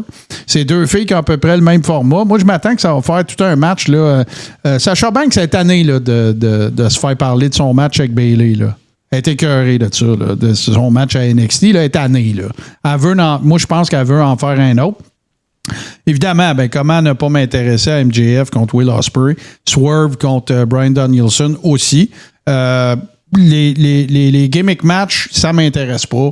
Je comprends, là, c'est un peu comme Kofi Kingston, là, comment est-ce qu'il va s'en sauver au Rumble. Là, c'est comment des Young Bucks vont faire pour se mettre des thumbtacks en dessous des running shoes à 600$. Puis, tu sais, tout ça, là, moi, ça m'intéresse vraiment beaucoup moins. Mais je le sais qu'il va y avoir des bons spots pareils dans ce match-là. Puis, je le sais qu'il va y avoir des spots débiles dans le four-way London Ladder match. Mais c'est pas pour ça que je vais regarder le pay-per-view. Mais je vais le regarder quand même pareil. Puis, parce que c'est de la lutte, puis que j'aime ça, puis que... C'est ça, je suis un mark. Il va falloir qu'on en parle au Coréron la semaine prochaine. Ah oui, c'est sûr, parce que d'après moi, si Shane McMahon arrive, je vous le dis, là, la première partie du Coréron la semaine prochaine, on va parler de ça. Shane McMahon qui arrive à AEW, ça va être la première fois que les médias sociaux de la AEW vont taper dans les 100 millions. Ça va être la première fois. Oui, ça a été un gros coup pour ça. Mais sur le long terme, on va. C'est pas dur, là. Je suis d'accord. Pas dur. Si Shane McMahon arrive à All In en fin de semaine, c'est quoi la dernière affaire aussi grosse qu'on a vue à la lutte? Le retour de CM Punk à WWE. Ouais, c'est ça. C'était gros, là. C'est ça que j'aurais dit. C'est ça. Fait que ça vous donne une idée à quel point que ça serait gros pour la AEW. Puis, juste en dessous de ça, je mettrais la conférence de presse à Vegas avec The Rock. Avec The Rock. Ouais. Bon, puis c'est pas cette année. Oui, c'est cette année. C'est vrai. Oh, oui, c'est cette année, ça. Ah ouais. C'est fou comment le temps passe vite. Intéressant. Est-ce que vous autres, vous allez regarder ça, les gens dans le chat? Ben, prenez 2 secondes pour nous répondre. On va faire une toute petite pause. Puis, on revient. Manquez pas la pause parce qu'il y a des bonnes nouvelles. Et on revient avec notre top 5 tag team avant de se diriger vers Scrapamania. On garde ça pour la fin pour que vous restiez. Me voilà enfin de retour de ma mission dans les tout inclus des Caraïbes, où j'ai pu réussir à convertir nombre de belles jeunes femmes qui se sont gracieusement offertes à moi. Et me voilà de retour afin de vous guider à nouveau sur les ondes de Touski TV, sur les voies du Seigneur. En Jésus.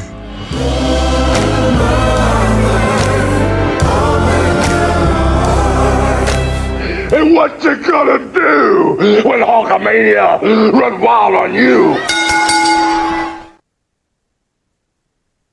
Ben oui, le fatigant de prédictateur qui est de retour. Bon, messieurs, alors, c'est un exercice que nous avons tous déjà fait, mais qui est toujours agréable de revisiter. Alors, nous avons chacun produit notre top 5 d'équipes, de tag team, on va le dire comme ça. Et ben voilà, il n'y a pas d'autre explication à donner, selon moi. Alors, tiens, on va commencer. Ça va être l'ordre, ça va être JC, Steve et moi. Puis, je vais dire les numéros avant, fait que partez pas en peur. Alors, JC, on commence avec... Number 5. Écoute, au numéro 5, moi, j'ai les New Age Outlaws. Leur impact au niveau de l'attitude era, les règnes de championnat par équipe, c'est une équipe qui a marqué sa génération. Excellent, c'est pas un mauvais pick. Steve, numéro 5. Ben moi, numéro 5, je vous explique un peu avant. Là, c'est dans les années 85-86. Moi, j'ai 9-10 ans. Là, j'ai où arriver. Je connais pas les autres qui ont une gimmick semblable à ça.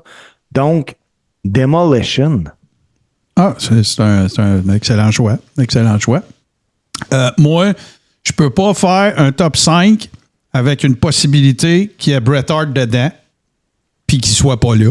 Fait que, parce que c'est mon lutteur préféré de tous les temps. Alors, c'est la Hart Foundation. Puis, tu sais, il faut quand même donner à la Hart Foundation ce qui lui revient.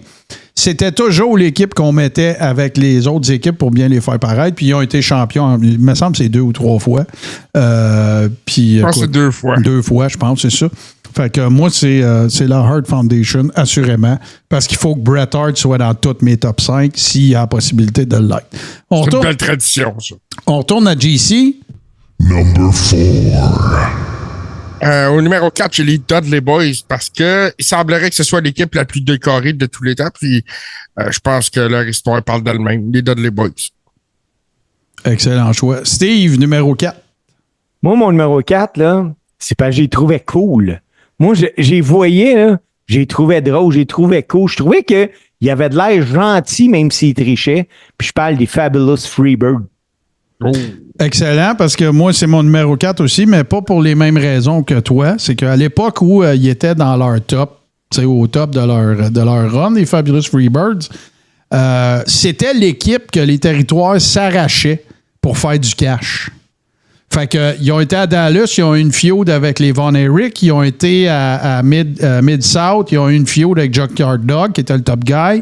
Ils ont été à NWA, ils ont eu une feud avec tout le monde. Ils ont même tenté de les faire monter à WWE. Ça a duré une veillée. Ils sont partis à la brosse, puis ils ont dit sacrez-moi votre camp. Fait que, non, les Freebirds, c'était l'équipe que tu voulais avoir pour faire de l'argent. Puis pour construire quelque chose qui faisait que tu vendais des tickets. Puis écoute, Michael Hayes, aimez-le pas, ça n'a aucune importance, parce que c'est un des personnages de lutte, puis je dis personnage, là, respectueusement, les plus charismatiques qu'il y a jamais eu. Là. Puis évidemment, Bad Street USA, hein? Bad Street USA, en effet. Qu'est-ce que tu veux qu'on fasse avec ça? Alors, on retourne à JC. Number 3. Au numéro 3, les légendaires Rock and Roll Express. Il doit être légendaire, hein? Tout à fait. Ben, écoute, vas-y, je pensais que tu avais fini, JC. Non, ben écoute, c'est une équipe qui a fait la run des territoires ils ont régné pas mal partout ce qui sont passés. Jim Cornette, quand il parle des Rock'n'Roll Express,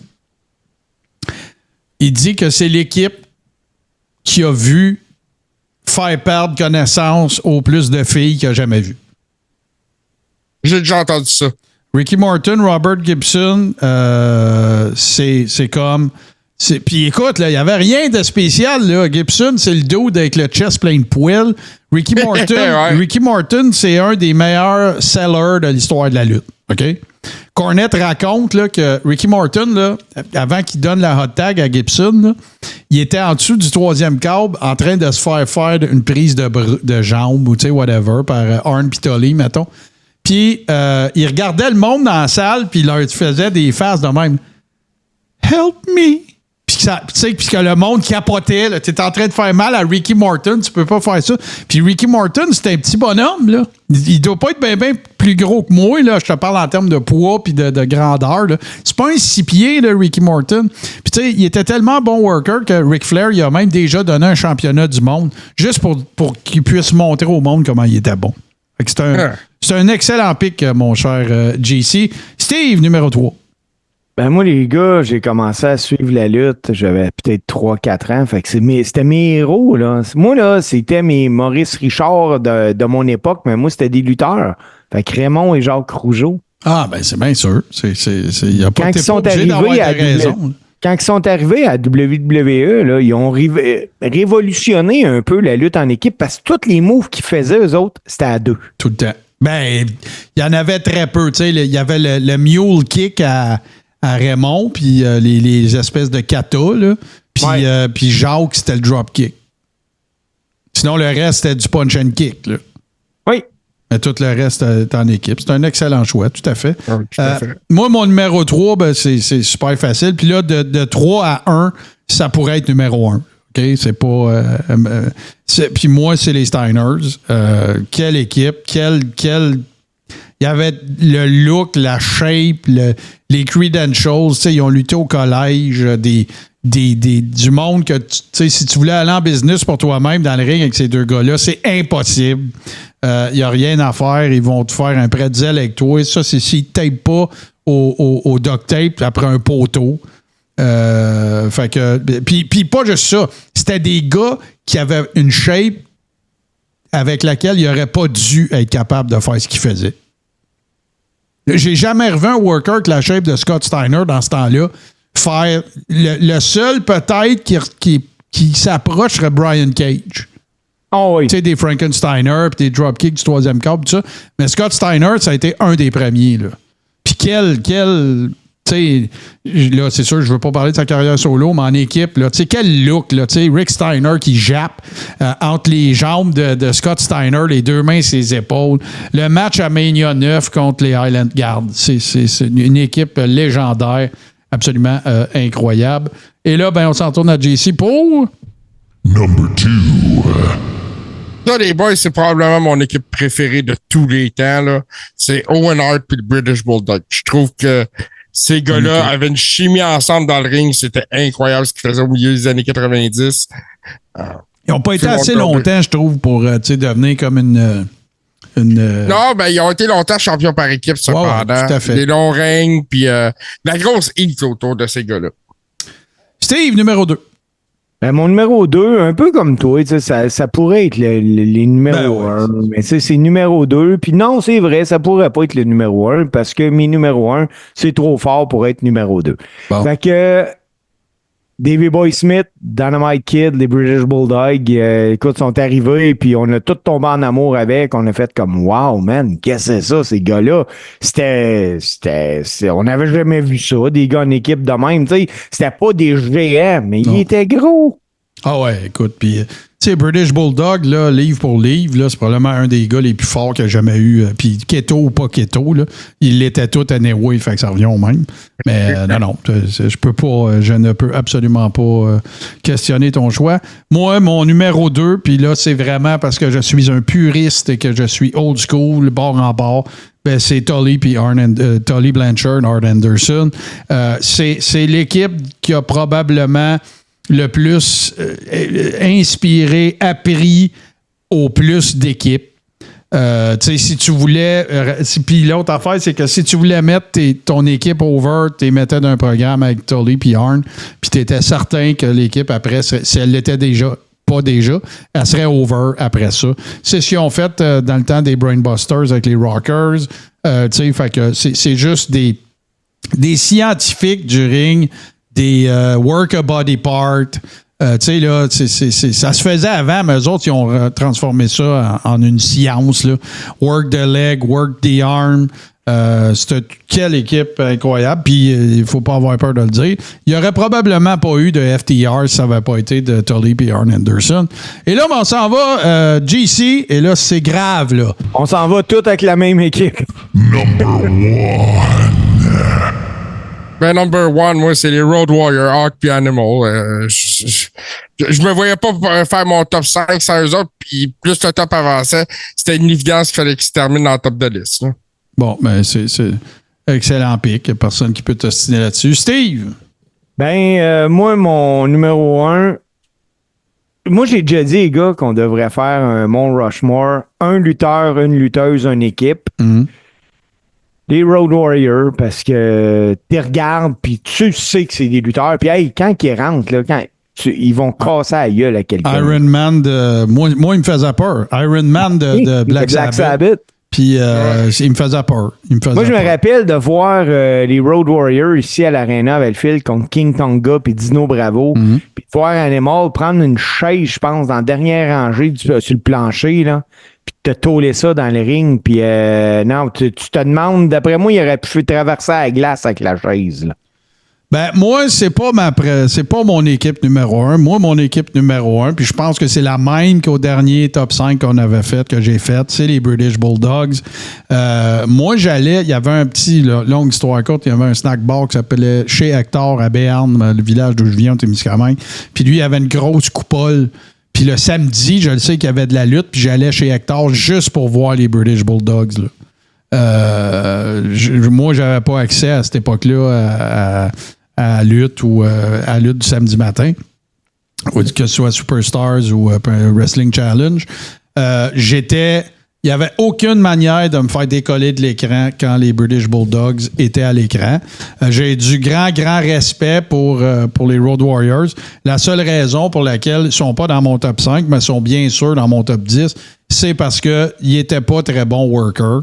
Puis ça, c'est pas Martin Godette qui dit ça, c'est un paquet de workers qui le disent aussi.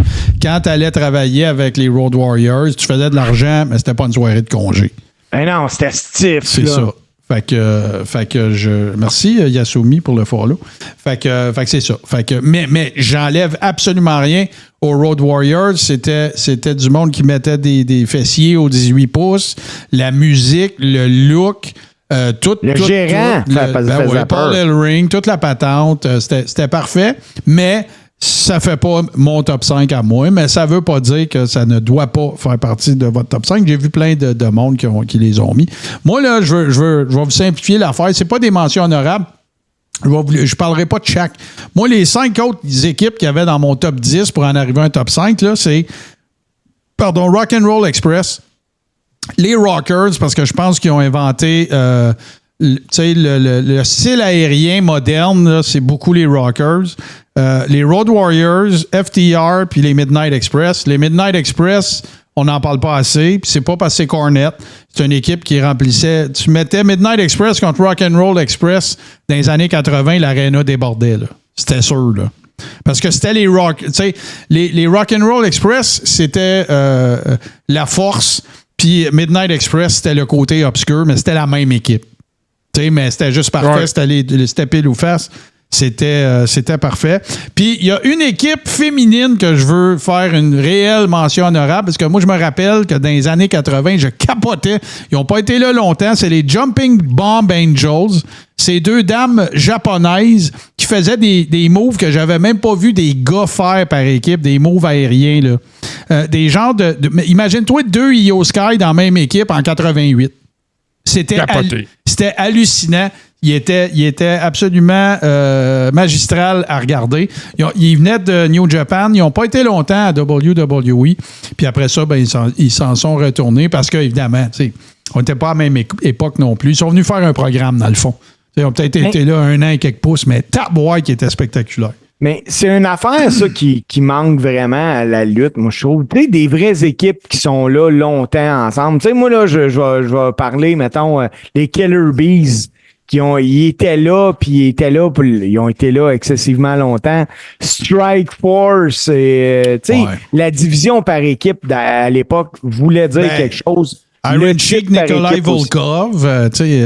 Oui. T'es en train de me dire que New Day n'est pas là depuis assez longtemps, toi? Ben, c'est ça, je m'en allais dire. Lâche-moi, là, je suis assez écœuré de New Day, je suis plus capable. Hey, moi, j'avais espoir, moi, que Xavier Woods se tourne contre. Moi, je prétends que c'est Kofi qui va tourner. Ah, ouais. Pas fou. Mais regarde, là, je veux adresser un point vite, là, avant qu'on a la Scrapamania, OK? Le problème de Edge et Christian, des Hardys puis des Dudley Boys, c'est que t'es voué les 6 ensemble tout le temps. Je suis pas en train de dire qu'ils n'ont pas eu des bonnes feuds avec d'autres mondes. Je suis en train de dire qu'on s'en rappelle pas.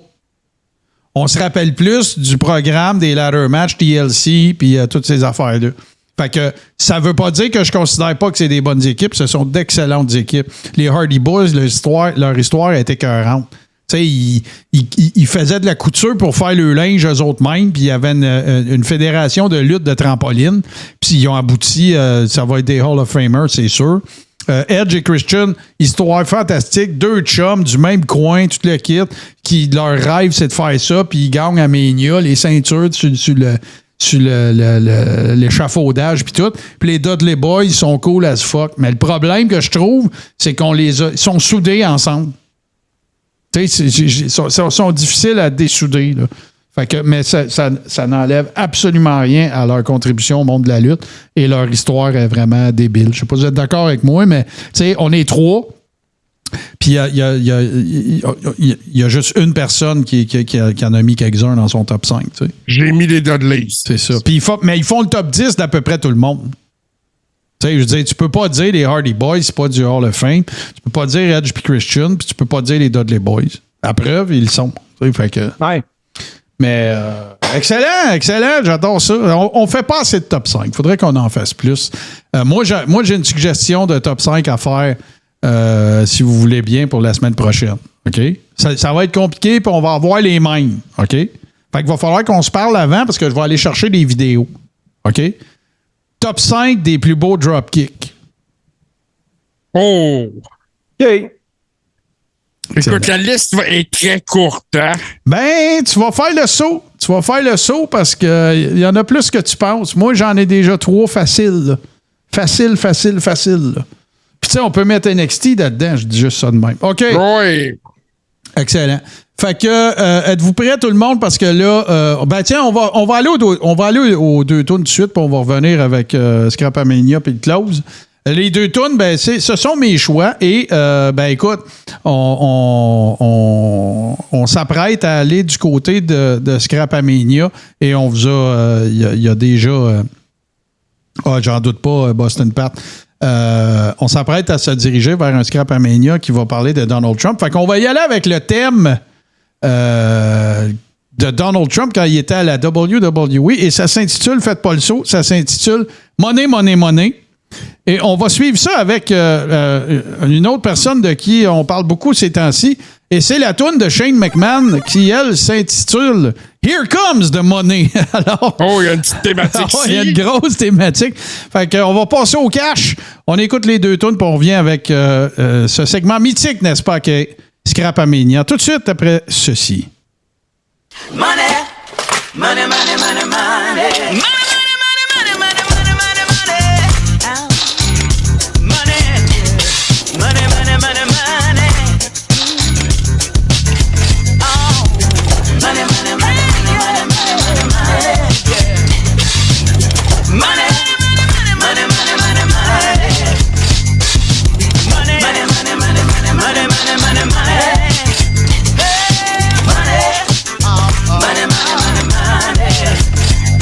Get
comes the money.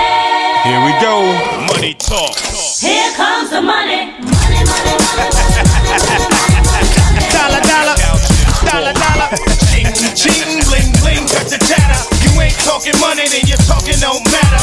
Ching, ching, bling, bling, patent pockets. We take the dollar, dollar, can a damn soul stop it? Here comes the new kid on the block. Hold on your bets, here's where the buck stops. See, first of all, I'm stepping out on my own. About time I elevated to claim my own throne. Success in my blood, call it homegrown. Puerto Rican testosterone. Power and money got me crazy cocky. No longer need you, poppy. I know you're mad because you can't stop me. And if you wonder how this player done scooped your honey, I think she smell my cologne, it's called brand new money. Making major moves, man, ain't a damn thing funny. Pimpin' hood rats, the Playboy bunnies. They see the... They see it, they see it. Say what? Money. I'm global dollar and roll with Val Fitty. Like to go out smelling fresh and looking spiffy. Don't like clean money, I want my wrist to be filthy. Pops with that retirement fund, I can't touch till I'm 60. So what am I supposed to do? Rollin' through, steady patting them pockets till I'm stacking holding two. Ching ching bling bling, catching cash and lump. It's a Coro, get a jacket, I'm selling them out my trunk. Whenever, whatever, it takes to shake down a dollar. Mozo in that direction, wait a minute, holla holla. All wants to know where they go, where they winning. A Mick and Marshall Monday smelling just like a mint. You know, back in the days, they said money is the root of all evil. Money. Money is the root of rich tree. Come on. Now, if you can't see the money, get your eyes clean with Visine. I need 5 things plus 7 digits at a time. Team, I'm chillin'.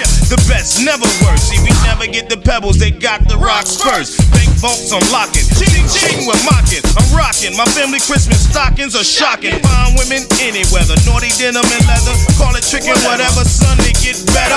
I'm one smart cookie, the vet that smacks rookies. My stock's on top, your checks bounce while mine boogie. Wrist, I must rock it. Chicks, stop it, I knock it. Cash looks like I got a gang of fists in my pockets. Fist in my pockets.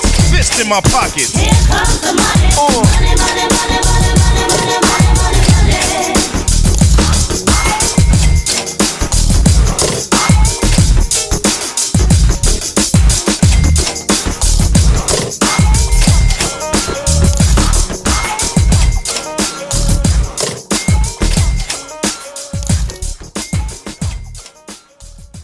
You humbled them and you humiliated them. Well, now it's my turn. I'm going to make you beg, DiBiase. OK, le monde, est-ce que vous êtes prêts? JC, est-ce que tu es prêt? Oh, moi, je suis prêt. Steve, est-ce que tu es prêt? Le monde n'est pas prêt. OK, Steve, t'es-tu prêt? Ah, moi, je suis prêt. Bon, ben, le monde dans le chat, je vous dis que vous n'êtes pas prêts parce que on y va, les amis. Ça fait trop longtemps. Scrapamania. And what you gonna do when Scrapamania run wild on you? Ah, c'est bon.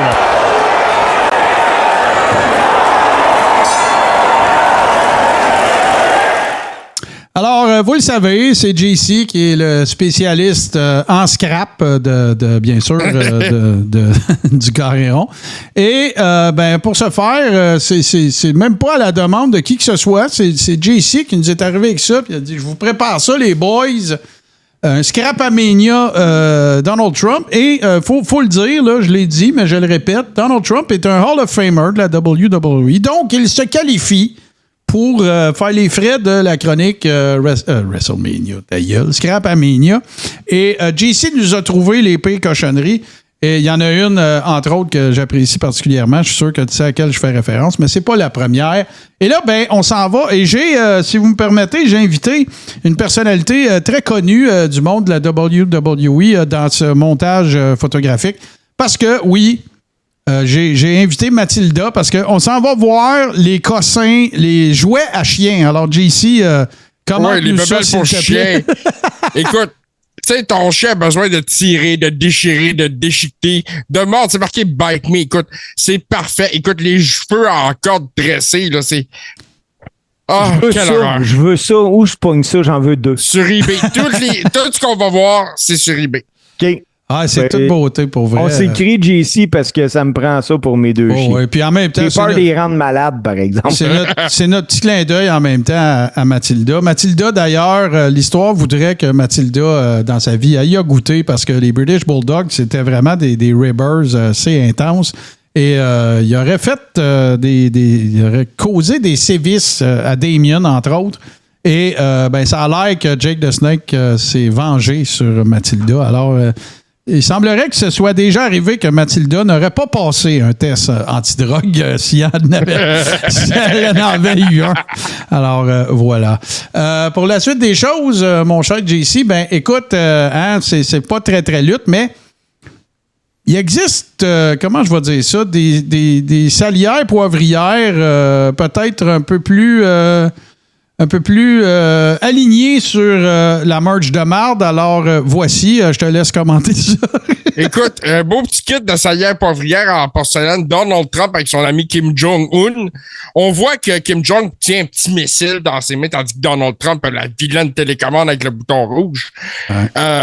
Écoute, on voit à quel point Trump a l'air heureux aussi d'être une salière. Oui, puis écoute, si jamais il vous prenait l'envie de m'inviter à souper, je veux pas que vous le preniez mal, mais si vous arrivez avec cette salière et poivrière et que ce n'est pas une joke, invitez-moi pas à souper. C'est pas nécessaire. Ça m'intéressera pas. Alors, voilà. C'était le numéro 2. Le numéro 3, c'est un de ceux qui m'a fait le plus rire, parce que c'est une spécialité de l'anode murte de s'auto-marchandiser ou en tout cas de se licencier. De se glorifier. Oui, c'est ça. Alors, je ne sais pas si vous êtes prêts pour ça, mais oui, le Trumpinator existe. Ah oui, en bubblehead, s'il vous plaît, le Trumpinator. Quel cossin! C'est... Ça n'a pas Il y en a des dizaines en vente de ça sur eBay. Là. C'est pas un item rare, ni très coûteux d'ailleurs là, pour ceux qui sont intéressés à gaspiller 20$. Puis là, je tiens à le dire, j'ai fait aucun photomontage de ça. Là. Ce sont littéralement les photos que JC m'envoie. Là. J'ai rien réarrangé. J'ai pas réarrangé de texte ou quoi que ce soit. Là. Ça s'appelle vraiment, cet immondice s'appelle vraiment Trumpinator. Voilà. Vous l'avez vu dans le Coréon. Écoute, ne nous reste plus qu'à crier Freedom, je pense. Un film, écoute. un film Make mythique. America Great Again. Non, tu vas comprendre dans 2 secondes. Écoute, comment s'approprier... je peux pas croire qu'il n'est pas au courant que ça existe, là. Mais voilà. Alors, William Wallace, alias de l'anode murte, vous le voyez dedans, c'est dégueulasse. Ça n'a aucun espèce de sens. Il n'y a aucune gêne à s'approprier quoi que ce soit. Je pense pas qu'il existe de nom moins écossais que Trump. Écoute, c'est juste... Tu sais, c'est vraiment... de l'appropriation cinématographique à côté d'embarreur. Quel crapet. Pour ceux qui... Attends un petit peu, JC. Pour ceux qui nous écoutent en podcast, c'est une raison de plus de venir nous voir sur twitch.tv/ToutSkiTV les jeudis à 19h. Mais vous comprendrez que nous regardons une figurine à l'effigie de Braveheart avec la face de la crotte de fromage. Ouais, c'est Donald Trump là, qui est maquillé comme William Wallace là, en bleu et... Écoute, dégueulasse. C'est de l'appropriation d'un rôle d'un film qui est extraordinaire. Naturellement, à son propre profit. Je tiens à dire qu'il y a beaucoup d'items qui n'ont pas fait le show et qui ne feront pas parce qu'il va y avoir d'autres Scrapamania sur Trump. Mais Trump, par exemple, n'a pas peur de s'approprier quoi que ce soit. Il se vend sur eBay des balles de baseball signées par Trump et J.D. Vance. J'en doute pas. Et Trump n'a jamais joué au baseball. Ben non, mais c'est pas grave, ça. Il est à TV. C'est pas grave, ça, JC. Continuons notre périple avec mon item préféré. Si jamais il arrivait dans votre vie que vous ayez des crinkles qui ne veulent pas quitter la bolle de toilette ou que, écoute, on sait pas quand est-ce que ça peut arriver que tu aies envie de comment dirais-je, de t'essuyer avec la face de Donald Trump, ben voici le petit kit parfait pour faire ça. la brosse de toilette de Donald Trump. Avec le petit papier de toilette avec sa face imprimée. Écoute, ça, c'est make toilette propre again. Moi, j'adore ça. Mais s'il y a un item j'achèterais, c'est celui-là. Juste pour le fun, JC, là, combien ça vaut? 25 US, à peu près. Hey, j'en veux. Puis écoute, c'est écrit sur la boîte, là, c'est écrit does a tremendous beautiful job. Comme il l'a dit bien comme lui-même. il passe son temps à le dire lui-même. Définitivement, si jamais vous êtes faites partie d'un Secret Santa cette année, un item à retenir. La brosse de à toilette. pas offrir à un maga, par exemple, ça se pourrait qu'il n'aime pas ça. Ouais, peut-être. Écoute, on le savait, qu'il ferait de la merch avec ça, évidemment, puis moi, je ne souhaite à personne d'être victime d'un attentat. Sauf que, ben écoute, ça n'a pas pris de temps que, tu sais, que tu veuilles, immortaliser l'événement, je peux comprendre ça. Mais il y a toujours bien des hosties de limites. Oui, il existe un bobblehead avec Donald Trump, le poing levé, le poing a un petit spring pour pouvoir bouger comme la tête bobblehead. Et il a du sang dans la face comme il l'avait lorsqu'il y a eu la tentative d'assassinat. Mais il n'y a pas juste ça, Martin. Ben, qu'est-ce qu'il y a Il n'y a d'autre? pas juste ça dans la tentative d'assassinat. Parce que je t'en ai envoyé d'autres. Ah oui, mais là, on vit dans le présent, là. On brûle pas les prochains. Oui, non. Mais écoute, le Bubble Fist, voilà. Ouais, le Bubble Fist. Puis ils prennent la peine de le préciser, là, qu'il y a un spring pour faire fight. Bon, ouais, c'est le spring at the wrist. Voilà. Encore une fois, c'est pas du tout de l'instrumentalisation, de la monétisation, Martin parle en français. Écoute, il existe, je présume qu'il s'agit ici d'une pièce créée par un artiste citoyen. J'ai jamais vu de buste ou en tout cas de tête sculptée de cette façon-là. Il n'y a pas vraiment de mots, ça s'explique pas, ça se visionne, comme dirait l'autre. Alors, voici. Et voilà. Ouais, Martin, je vais te décevoir. C'est pas un buste, c'est un masque. C'est un masque d'Halloween. C'est un masque. Ah, ben c'est encore plus hot, mais les trous pour les yeux, il n'y en a pas. Tu vois rien? Ouais, ben il est dans l'oreille, tu vois pas. Ben oui, mais. Fait que là, on regarde un masque d'Halloween qui est comme sur une. En rubber, là. Qui est sur une potiche, là, pour tenir. Puis dans le cou, il y a un foulard, évidemment, du drapeau des États-Unis. Et le sang qui coule jusqu'à la bouche et le petit tape d'oreille. C'est-tu moi ou il ressemble plus à Bobby Heenan? Ouais, écoute. C'est une question intéressante. Ouais, moi, je trouve qu'il ressemble plus à quelqu'un à qui on aurait mis le feu dans la face puis pris une pelle pour l'éteindre. Mais bon, c'est selon. Mais, hey, j'aime ça comme masque d'Halloween, par exemple. Ouais, c'est horrible. Jamais je me promènerai avec ça. T'as pas assez d'argent pour que je mette ça. Et, évidemment, qui dit Donald Trump dit égocentrisme ou culte total et complet de lui-même. Et là, écoute, keep fighting, le buste en or, écoute, le voici. Voilà. Oui, ça aussi, c'est un objet qui est très en vente. Il y en a beaucoup sur eBay. Ça se vend autour de 90$ US. Ce que j'ai compris, c'est des trucs qui sont faits à l'imprimante 3D. Ah, fait qu'ils sont pas saucés. Ben oui, c'est saucé, mais ils sont pas dippés dans le 14 carats. Non, no chance. OK, dommage, parce que ça va être en or. $90, ouais. Mais là, il n'y a pas de sang en face, il n'y a pas de tape sur l'oreille. Non, il y a juste le point, là. Il montre le point. Ouais, évidemment. Puis écoute, à quoi nous serions-nous attendus d'autre que ça, n'est-ce pas? JC, merci infiniment. Quel segment qui ne doit jamais quitter le carré rond que ce segment Scrapamania. Alors, un énorme merci à toi de ce travail de recherche, mon cher. Et là, on arrive, mes chers amis, à la conclusion de cet épisode de 13, comme je vous le disais. Tout de suite après le carré rond, tiens, on va aller pour les gens qui se seraient joints à nous. Il n'y en a pas manqué un, là? Non, j'en avais 8. C'est parce qu'il y en a 2 que j'ai mis ensemble. OK. Parce que moi, j'avais J'avais pas un fan art. Oui, il y avait un fan art. Ben là, tu viens de briser le kayfabe. Tu viens de briser le kayfabe parce que je ne l'ai pas. Fait que c'est... C'est pas grave, on le mettra. Voilà. On fait une petite pause, un dernier petit rappel de ce qui s'en vient à 21h30, puis on revient avec le close. Le Tiki Show déménage. Maintenant présenté le jeudi à 21h30.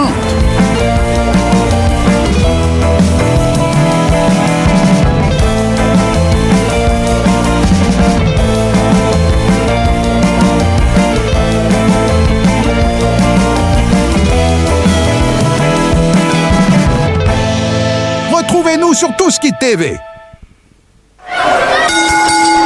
Finally, The Rock has come back home. Steve, qu'est-ce qui se passe en fin de semaine? Est-ce que tu sillonnes les routes québécoises pour aller performer pour les fans? Ben écoute, au début, j'étais supposé, mais malheureusement, j'ai eu une obligation de canceller. Ben, je vais expliquer pourquoi, parce que je trouve ça super cool. J'ai cancellé tous les bookings de la fin de semaine qui vient et de l'autre fin de semaine parce que je veux préserver mon corps et je veux éviter les blessures puisque le 31 août qui vient, je vais officialiser le mariage de mon fils. Oh! Et seras-tu le célébrant? Oui, je suis le célébrant. Ah, c'est donc le fun, ça. Je voulais éviter au maximum, là, tu sais, une petite blessure calique qui arrive une semaine avant ou quoi que ce soit. Là. Puis moi, je suis tellement malchanceux des fois dans la vie que dans des affaires de même. Ou bien que tu essaies de trop faire attention pour pas te faire mal, puis tu te fais mal. Ouais. Donc, non, mais la preuve que c'est vraiment pour ça, le lendemain du mariage, je lutte. Ouais, ben c'est ça, j'allais te dire. Tu sais, tu veux pas être blessé, c'est quoi? Parce qu'il va se marier pendant un Rumble, mais je niaise. Hey, ben, félicitations, très sincères félicitations aux futurs époux et on leur souhaite tout le bonheur du monde. Et ainsi qu'aux célébrants, bien sûr. G Central, qu'est-ce qui se passe en fin de semaine? Ben, en fin de semaine, samedi soir, je vais animer un gala pour les promotions JR au camping Bonjour, dans le coin de Saint-Chrysostome. C'est plus un show de camping plus privé. Ben, c'est cool, ça. C'est très cool. Ça va être un événement, on espère avoir du beau temps. Moi, je voudrais personnellement remercier ton Internet cette semaine qui a collaboré à ce que nous ayons un carré rond sans anicroche, mais blague à part, on te souhaite un super bon gala samedi soir, puis tu nous compteras ça. Sinon, pour les petits messages d'usage, messages d'intérêt public, si vous avez rejoint en retard ou peu importe, si vous venez de découvrir le carré rond, sachez que le mercredi suivant, tout ça est disponible sur la page YouTube. La nouvelle chaîne YouTube, elle n'est plus nouvelle vraiment. Là, ça fait quand même une couple d'années qu'elle existe. Assurez-vous, par contre, de vous rendre sur la bonne parce qu'il a fallu que, comme ça a été le cas de notre page Facebook, Carré Rond Podcast, parce qu'il a fallu qu'on modifie tout ça. Et tiens, je vais vous montrer de quoi elle a l'air, la chaîne, pour pas que vous alliez sur la mauvaise. Mais donc, voilà. Fait qu'allez faire un tour parce que tous les épisodes sont là, toutes les saisons sont là depuis qu'on les fait en vidéo. Fait que si vous voulez découvrir du contenu passé. Par contre, si vous n'êtes pas capable d'attendre, vous allez sur patreon.com/TouskiTV, vous l'avez en primeur, c'est-à-dire le soir même. Et vous avez d'autres perks avec ça. Évidemment, vous faites partie de notre club Select des Ribbers et avez accès à une communauté privée sur Facebook qui s'appelle la Rib Room, dans laquelle Steve vous le disait précédemment. Il y a même des fois des combats de Steve. On échange des memes, des rumeurs, toutes sortes de choses. On discute de lutte. Notre coming out de lutte est fait à tous et chacun dans cette communauté-là. Puis, on regarde les quatre, le Big Four de la WWE. En watch-along, on ne diffuse pas l'événement, mais on regarde ça dans Zoom. Donc, Rumble, Mania, SummerSlam, Survivor Series, on regarde ça tous ensemble. Et sinon, il y a toujours la possibilité de nous amener partout avec vous au moyen de la version en podcast, donc qui est disponible sur Apple Podcasts, Spotify et tout bon podcatcher. Et sinon, chez nos amis de Balado Québec, le répertoire de podcasts québécois par excellence. Sinon, comme d'habitude, je vous invite particulièrement cette semaine à rester des nôtres, 21h30, le Tiki Show. Moi, je vais raconter le top 5 des fois où j'ai eu l'air le plus cave. Alors, ça va être un exercice très, d'humilité, n'est-ce pas? Mais c'est pas mal toutes des histoires drôles. Et ben nous autres, on se retrouve la semaine prochaine. All In a lieu dimanche le 25. Donc, on va vous en parler assurément la semaine prochaine avec un top 5 des plus beaux dropkicks. C'est moi, mon top 5, il est déjà fait. Je pense que celui de Steve aussi. JC va travailler ça. Alors, voilà. Fait que un gros merci à vous d'avoir été là. On se revoit la semaine prochaine. Faites attention à vous. Faites attention aux gens autour de vous. Puis, on se retrouve très, très bientôt. Faites votre coming out de lutte. Venez vous joindre à patreon.com/, tout ce qui TV. Les boys, merci beaucoup. Et faites attention à vous autres. Bye bye.